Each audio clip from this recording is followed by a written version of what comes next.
Dylan Jones, welcome to SHOWstudio. Nice to see you. Hello. I want to start by talking about what's going on for you at the moment, and obviously a huge part of that is the London collections for the menswear. Talk to me about your involvement in that and how all of that came about. Very simply, Caroline Rush and Jane Boardman came to see me about 18 months ago and said that they were interested in starting a proper men's week. We'd had various discussions about this before, about moving the day at the end of Fashion Week, which was devoted to men, to a self-contained day in a proper part of the calendar.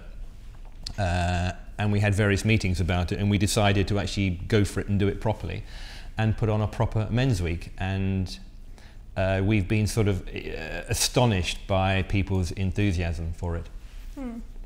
Yeah, as you say, the reception to it's been really strong. Tell me, what's so exciting about London menswear? Because everyone talks about it like it has this very particular identity. How would you describe that? I think we're in the middle of a perfect storm at the moment, because London has always produced the most interesting clothes at that sort of level in terms of emerging designers, streetwear, designers coming from all the art colleges, the fashion colleges. You look at the magazines that have reflected that over the last 30 years. You've always had incredible innovation here, but you also have the best tailors in the world. I mean, we invented the suit. You look at Savile Row. Savile Row is the envy of every other fashion capital in the world because we own menswear. London is the home of menswear. So you have that, you have incredible tradition, and then you have amazing emerging designers year after year after year. And then you have streetwear, youth culture, which again, we've invented all of them, from the Edwardians to the punks, to the mods, to the rockers, rave, goth, emo, everything. It all originated here. So you have this perfect storm. Plus, I think what you have now is all of these things happening in the most culturally interesting city in the world. We have the best restaurants, we have the best open spaces, we have the best museums, the best art galleries, some of the best shops in the world. I think that nowadays that London is as exciting a retail environment as Tokyo has been for years and years and years. I think the other thing is that nowadays practically all the emerging designers, all the young designers, all the designers that are coming out of colleges understand business. 30 years ago when I started in this business, and all the designers that we were featuring in ID and The Face, not many of them were particularly business savvy, but these days you have to be. A, it's taught, and B, it's really understood. And the last thing we want to do is to repeat what happened in the 80s and the 90s, where we produce all these fantastic designers and after 5 minutes they're running off working in Paris and Milan. And finally, I think that for this to really succeed, it needs to be a platform for international designers. So I very much wanted to appeal to international designers to come and show. And we have achieved that. Calvin Klein have been involved, Tom Ford's moved back, Tommy Hilfiger has been a great supporter. Dolce & Gabbana are opening London Collections Men with an event in Bond Street. Lots of people involved. Rag & Bone have moved from New York, which is fantastically exciting. So you have all that activity, and then you have the fact that some of the biggest brands in the world, some of the biggest British brands in the world have actually moved back and are showing in London at London Collections Men. And to have Burberry here after 2 seasons is an incredible fillip for the whole enterprise. But as I keep saying, it's only going to work if people want it to work, but so far they do.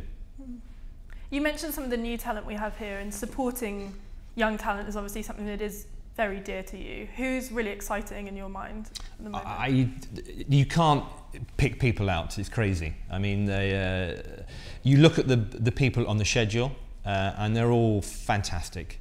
They're all varied. They're all committed. They understand business. They understand marketing. And their clothes are great, but I don't want to single people out, because I think that's unfair. I think what I find really interesting about your incredible support for London menswear is sometimes I think that some of the newer talent, the kind of fashion they're showing, it's quite at odds, I guess, with the vision of masculinity that you're putting across in GQ. Do you ever feel that when you're looking at some of the really innovative, perhaps streetwear inspired clothes? No, not at all. I think that when you're trying to make a name for yourself when you're at college and when you leave, you have to be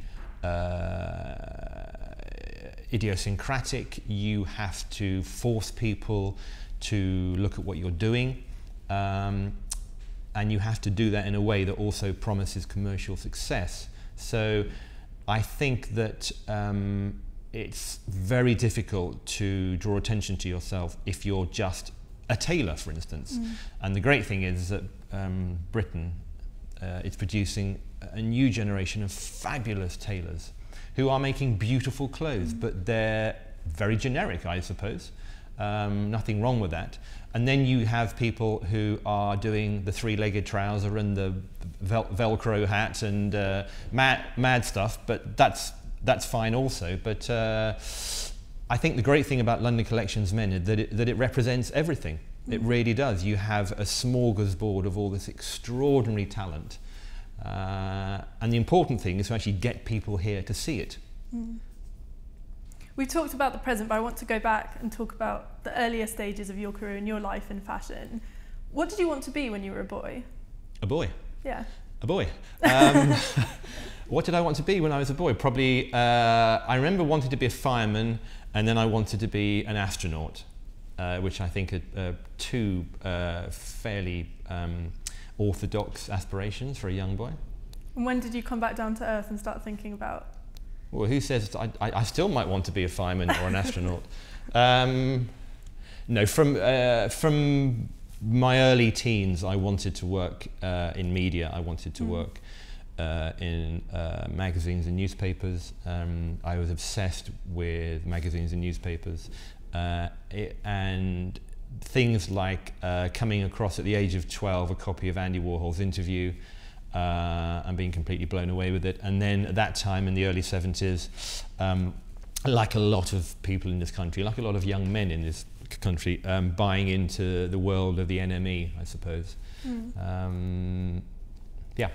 What were you obsessed with? Was it the imagery? Was it the writing? Was it just the whole vision of life portrayed? I loved magazines as artifacts. I think they were great because they were capsules. And they were all these little individual worlds. And I think that magazines that... there's a friend of mine called Mark Ellen who used to edit Smash Hits in the 80s when it was phenomenally successful. It was selling over 1 million copies every 2 weeks. And he described the fan base as being... I mean, essentially Smash Hits was a very, very cleverly written and really hard-working magazine. Essentially, it was aimed at prepubescent girls, but it was read by everybody because it was so clever and funny, and it was the dawn of new pop, and you had Duran Duran, Spandau Ballet, Culture Club, Wham, etc., etc., etc. And he used to describe the readership as being, no one knew or cared how many copies that magazine sold. Everybody thought it was their own little thing, their own little gang, and you bought into it. It didn't matter if it sold 30 copies or 300,000. And I think that's what's always fascinated me about magazines, because they're quite tribal, and you have a very close association with them. And although we have moved into a digital world, which is fascinating in itself and is moving the market in a completely different avenue, many different avenues, the relationship that a person has with an artifact, with a magazine, is still incredibly strong. That way that you turn the pages, and it's very tactile, particularly in the lifestyle and fashion world where imagery is so important. You mentioned fashion there, and I'm interested at this stage when you were sort of growing your interest in magazines and you were really sort of absorbing yourself in that world. Were you thinking about fashion? Were you interested in clothing? Not particularly. When did that come? Probably in about 1976, 77 when punk happened. And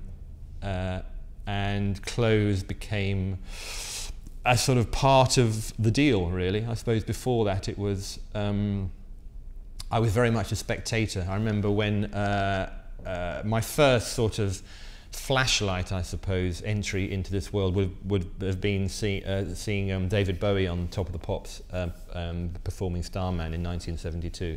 And like a quarter of the population of the country being completely mesmerised. Because the thing is, when people say they saw the Sex Pistols at the Screen on the Green, if you believe everybody, you could fill Wembley Stadium with the number of people who said they were there. But the people who claim to have seen David Bowie on Top of the Pops in the summer of 1972 are probably telling the truth, because at that time Top of the Pops was watched by 15 million people, which was a quarter of the population. And for younger viewers, Top of the Pops was a pop television programme that I think stopped broadcasting about 5 or 10 years ago. Anyway, that was my sort of entry into pop culture. That was my zeitgeist moment. That was the OMG moment. And no, my first forays into fashion were a disaster. In fact, having seen that, so I'm doing the David Cameron hand here, jazz hands. I thought, I want to be David Bowie. I want to look like David Bowie. So I rang up half a dozen of the sort of unisex hairdressing salons in my local town, and asked if they could give me a Bowie cut. And of course, none of them knew what I was talking about, but one of them was kind enough to indulge me, and I went in the following Saturday, 2 days later, and asked for this thing. And after about 30 seconds, the guy just looked at my hair and said, because I did have hair in those days, he said, "This is not going to work." Anyway, he cut my hair, and I ended up walking out looking like, there used to be a pop group called Slade in the 70s with a very gormless looking guitarist called Dave Hill who had hair like that, and that's what I ended up looking like when I walked out of this hairdressing salon. And that didn't put you off a career in fashion? I don't think I've really had a career in fashion, but no, fashion was never something that obsessed me, really. And still to this day, it's not you, because you love music and you love writing. Fashion, it doesn't turn you on in that way. It does in a professional sense, but people often ask me this, and they say, "What do you wear? You know, what's your clothes thing? What's your style?" I say, "Well, I get up in the morning and I put a suit on," and I've done that for a very long time. You should get back into trying to emulate David Bowie. I think it makes a very interesting experience. Yes. Okay, I'll do that. I want to talk about when you went to university, because you said in a previous interview, something I found very telling. You said you learned almost nothing when you were at Central St Martin's. Talk to me about that. It wasn't Central St Martin's, it was St Martin's. I went to Chelsea in 1977, had a brilliant time doing a foundation course. Then went to St Martin's because I was in love with a girl who was at St Martin's, so I went to St Martin's. But it was great. It was 1977, 1978. It was the middle of Soho. Everything was alive. There were dozens of all the music venues were in the West End. You had the 100 Club, the Marquee, and then all the nightclubs were starting. And so being in Charing Cross Road in 1977 to 1981 was just a brilliant place to be. No, I learned absolutely nothing. I think if you really wanted a career in that world, and you actually wanted, and you were studious, you went to LCP, which is now called something else. It's in Elephant and Castle. Yeah. But was it the people you surrounded yourself with that you learnt from? Because you must have learnt something. Was it learning about culture? I think we were one of the last generations to be indulged in that way, and I do feel very.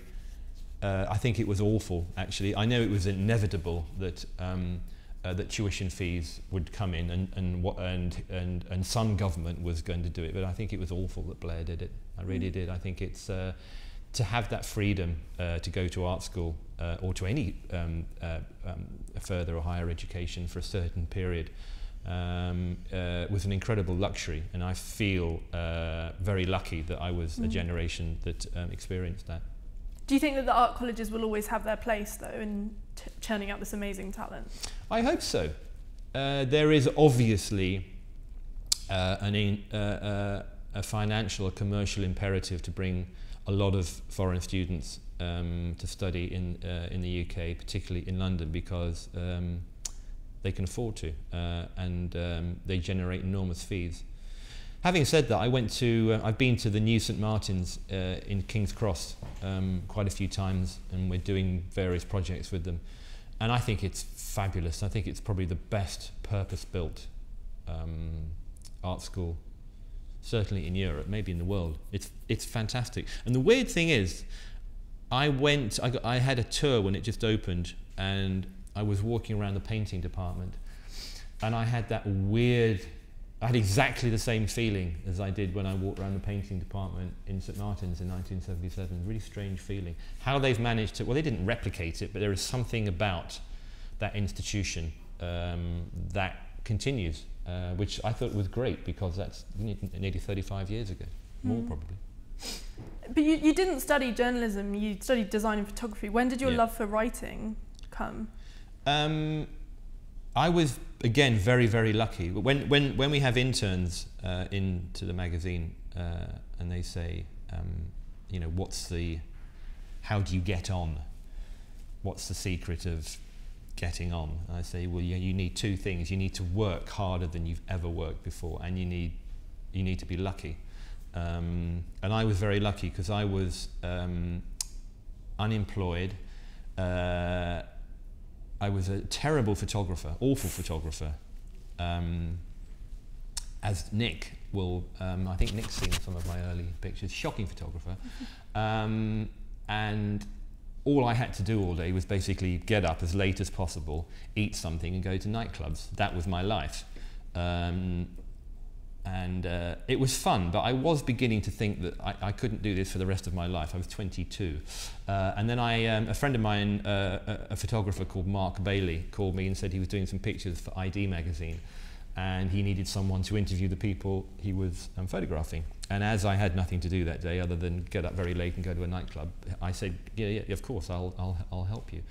Anyway, he had a studio in Bloomsbury somewhere. I went and did this thing, typed up all this stuff, sent it off, and thought nothing of it. And then about a week later, Terry Jones, the great Terry Jones, rang me up and said, do you want a job?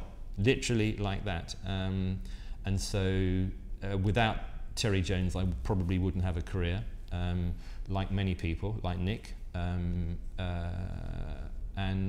yeah, and then as soon as I got into that world, having sort of never thought that I could get from here to there, I was there, having loved magazines and print and newspapers, and being in that world, suddenly I was in it. And as soon as I was in it, I realised that I didn't really want to ever do anything else. Why did he single you out? Why did he pick you? He's a very good judge of character, that's why. He's a very good judge of talent. But Terry has been responsible for the careers of lots and lots of people. Journalists, photographers, stylists, fashion designers, makeup artists, you name it. Terry has been responsible for 2 generations of talent. And I think there are lots of people who could be in the situation that I am, or Nick Knight is, or lots of people. But Terry was intuitive enough. We were lucky that he chose us, because I think it's got a lot to do with opportunity. I think success has got a lot to do with opportunity. And yes, those people have made careers because they were given the opportunity, but you have to be given the opportunity in the first place. And I and lots of other people owe everything to Terry Jones. What did you learn from him when you were there? What did you learn when you were at ID? Oh, lots of things. I learned everything. I mean, the thing about working at ID in those days, because it was a fanzine, you grew up in public. I used to have enormous rows with Terry. In the old days, you had things were done with paste up and calgum, and things are literally stuck down. And I remember coming in once, I'd been away on some trip to New York to interview someone, and I came back and Terry was laying out a summer issue of ID. And some interview that I'd done, he'd pasted up, and of course the galleys were too long, so he just cut the end off like that with a pair of scissors. Terry, to his credit, has absolutely no respect for print or anything, actually, and that sort of anarchic vision enabled him to create this fantastic magazine. What was the point where you realised you were a good writer? I don't know. Not for a very long time, and I think that comes that's a craft. I don't think I'm a naturally gifted writer, but you learn how to write because you have to. I think I spent 10 years working in newspapers, and I think you learn quite quickly in newspapers, and you learn how to cut corners and how to formulate things and how to write to a deadline. I was a pretty shocking writer when I started. Do you have writing heroes who you have tried to emulate, or is it more just learning on the job? I did try to emulate people when I was younger, as we all do, but that's an avenue that turns into a cul-de-sac very, very quickly because you can't copy people. My big hero was and remains Tom Wolfe. Yeah. You mentioned it there when you said you worked in newspapers, but obviously you had that transition from the Style mag, so ID and Arena, and then you went into working for the Sunday Times and then for GQ. Talk to me about that transition. Was it, because I think people would presume that was a big change, but for you, was it much more natural? No, in '92, I edited Arena for 4 years and really felt like I should go and work in newspapers for a while. And I had a couple of job offers, didn't particularly want them. And then went to the Observer to help relaunch their magazine, and then was there for a while until it was bought by The Guardian and we all got fired. And we all bought houses. It was brilliant. And then went to work for the Sunday Times for quite a long time. And I thought I'd probably never leave the Sunday Times, actually. I was really enjoying it until the GQ offer came up. But I loved working in papers. It was brilliant. A completely different discipline, working across all sections of the paper. It was really exciting. Loved it. It was great. It's a very different kind of creativity, though, I think. Did you find that? Yeah, but it's... it gave me just far more experience in many different ways. You mentioned the GQ offer. What did GQ sort of mean to you when you got that offer? What was GQ in your head? Condé Nast. Condé Nast is the biggest and best magazine publisher in the world, and to have the opportunity to be the custodian of one of their big titles was very exciting. And we've had a really good time. So when you've approached your career, has it been more about what move feels right for you rather than a love for the publication? No, I mean, I love GQ, and I've loved all the magazines and newspapers I've worked on. What I do know is that I've done certain things for different reasons, and I think it's like I tell my kids, if you sometimes you feel like you have to make a decision to do something for a particular reason. However, in hindsight, whenever I've done something for those reasons, I've never enjoyed it, and I would always say that you should do what you want to do, and if you can get paid for it, fantastic, but you should follow your passions. Let's talk about your tenure at GQ. So one of the things, and it's always said to you, and I'm sure you've been asked to death about this, is you've put the focus back on this kind of good journalism and brought in some brilliant writers. What is good journalism in your mind?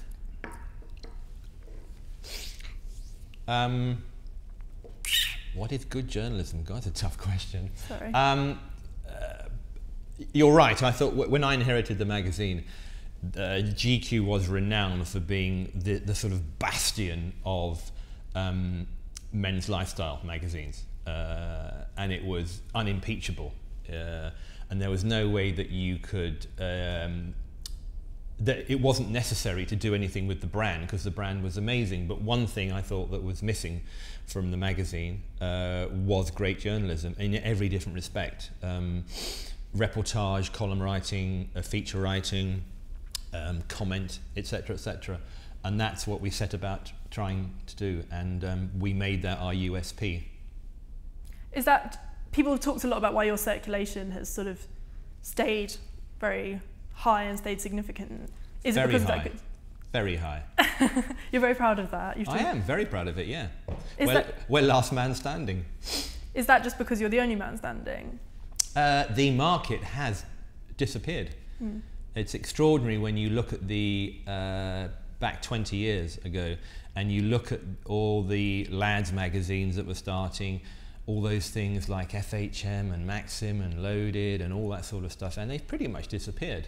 You know, magazines that were selling near close to 1 million copies have now gone.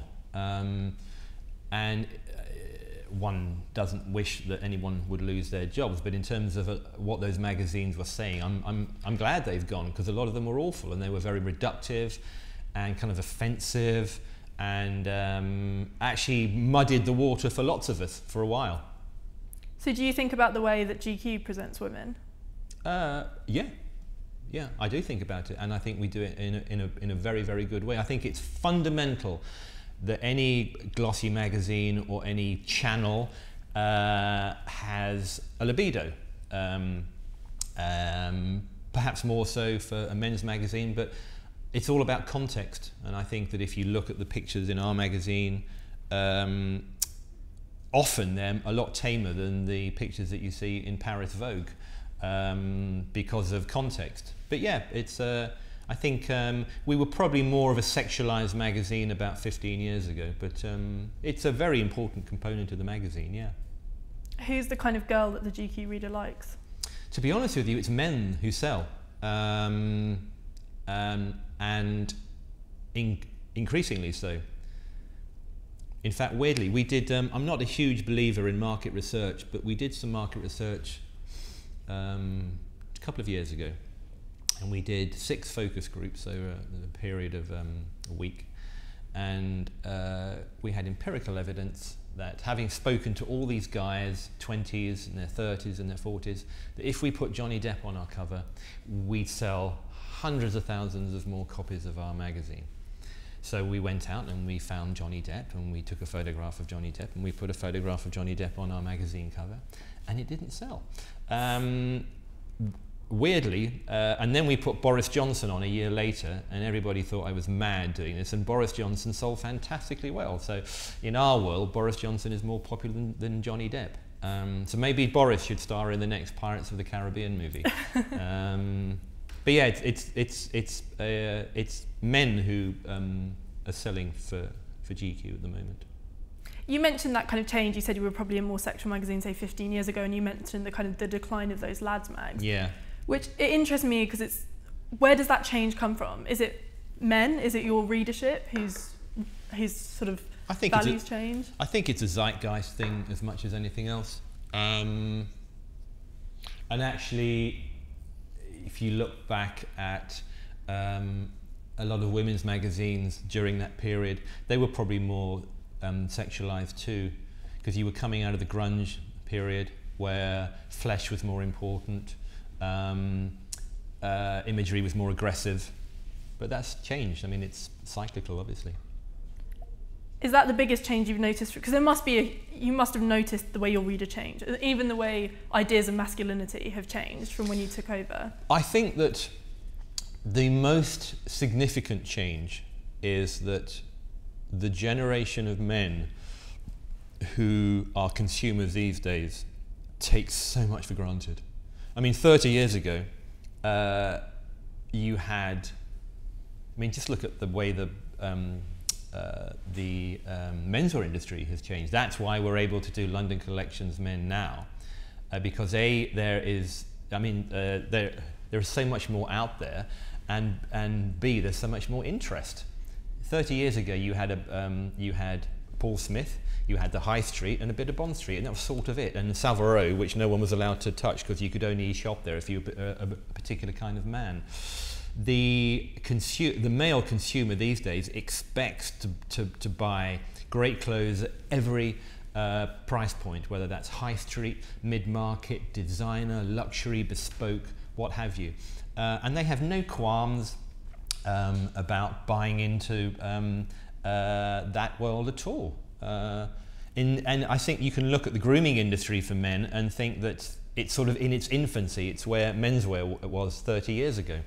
And it's fantastic that men now have such a wide variety of clothes to choose from. I think it's because we are more sophisticated consumers now. We shop more like women.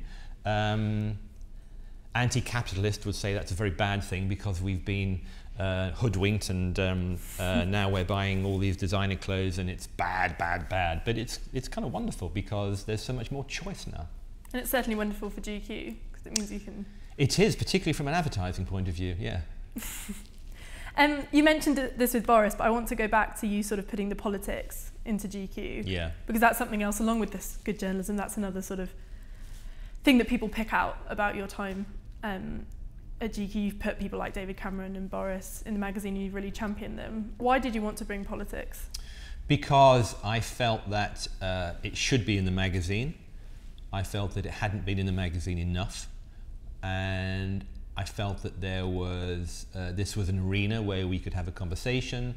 It was also, I thought it would be interesting to look at the Conservative Party when New Labour were not just they were in their pomp, but after the decision to go into Iraq, I felt that a lot of people were disillusioned with Blair, and I thought that the political conversations that people were having around their kitchen table had changed. And I thought that conversation was a conversation that we should be having in the magazine.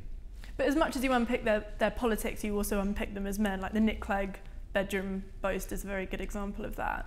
Well, that's Nick Clegg just being fundamentally stupid. The great thing about politicians is that they are, in some respects, they're easy prey because they have to give you an answer. Obviously, when you're interviewing celebrities, there are certain things which you're not meant to discuss. If someone's, there are certain elements of sexuality you're not allowed to discuss, projects you're not allowed to discuss. The channels of communication are quite prescribed. With politicians, it's very different because they hate giving the impression that they're being evasive. They want to show off. They love the fact they're in glossy magazines because they reach people they possibly don't reach at other times. And yeah, Nick Clegg was stupid to answer that question. And I think he was probably showing off, actually. I don't know, it's weird, but it was a great headline. The other gift that we had was we interviewed William Hague many years ago, and he let slip. About drinking pints? Yeah, when he was a boy, in fact, I asked my boss, Nicholas Coleridge, to do the interview, and he came back with the scoop, which was that when he was a boy, a teenager working for a brewery and making all these deliveries, William Hague, Foreign Secretary, that he, in the process of a day, he would, in the process of delivering all this beer, that he would drink, I think it was 14 or 15 pints a day. And this was the biggest non-issue based political story of the year. It was crazy. And I think it was him just sort of saying that and then thinking, oh God, I'll have to keep repeating this because I can't say, oh no, I've exaggerated. I'm not actually sure he did. And most people thought that he probably didn't as well. But because it gave the impression that he was trying to be sort of macho and a lad, it obviously got a lot of traction. But those are just happy accidents. This goes back to my good journalism question, which you quite successfully navigated because I know it's a tough one. But is that, to you, what makes a really good piece of journalism, getting that kind of a scoop? Yeah, I think that in this day and age, when media moves so quickly and information moves so quickly, and we live in a world where social media is as important, if not more important, than traditional media, the world is based around scoops, whether that's photographing One Direction, whether that's getting a politician to be indiscreet, whether it's getting into North Korea or getting into Soho House. I mean, it's yeah, the world is built on scoops, and people are only going to buy your publication if it promises something that they want or something that's going to surprise them. Mm. We talked a little bit about it, but I am really interested in your thoughts on masculinity, because for me, GQ does present quite a clear vision of a man. You know, he's straight, he has a girlfriend, he wears a suit, he likes having sex. Who's the GQ reader in your mind? Sounds like a great life to me. But it's not prescriptive. I think that if there is anything that you take away from GQ, I think it's a sense of ambition, and I don't mean that just in terms of a career. I think it's ambition and inquisitiveness, and I think that the sexuality of our reader is immaterial. It's academic, but it's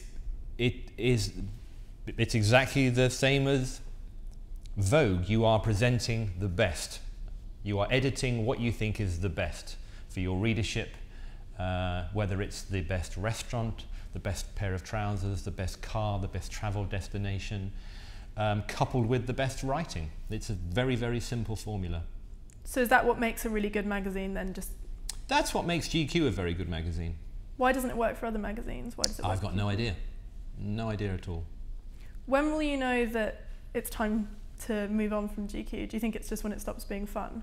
Or will it be when the circulation drops? To be honest with you, the last 2 years have been the most exciting time at the magazine, because the world has changed. The world of newspapers is dying. Print is really challenged, and to exist in this new world, you have to reinvent yourself in a completely plausible, organic way. And I think we're in the process of doing that. We were launched, our app launched 2 years ago, and my big fear about launching the app was that A, I thought we were late, B, I wasn't convinced that we could do it with any conviction, and C, I thought it would kill the team. Well, it completely has killed the team. We weren't late at all, we were actually early, and the team have managed to produce a fantastic product. And it's really exciting to see that take off. It's really exciting to see it be successful. It's really exciting to see how it increases the relationship between the magazine and the consumer. And it's also interesting to see the way that advertisers are embracing it. I don't think advertisers have been quite as immersive or quite as forward-thinking as they could be. I think they're quite tentative. They're a bit scared of it, I think, but I think the app is a fantastic beast, and it's certainly been successful for us. Do you put as much input into the digital side of GQ as you do? Yeah, you have to, because it involves so much more.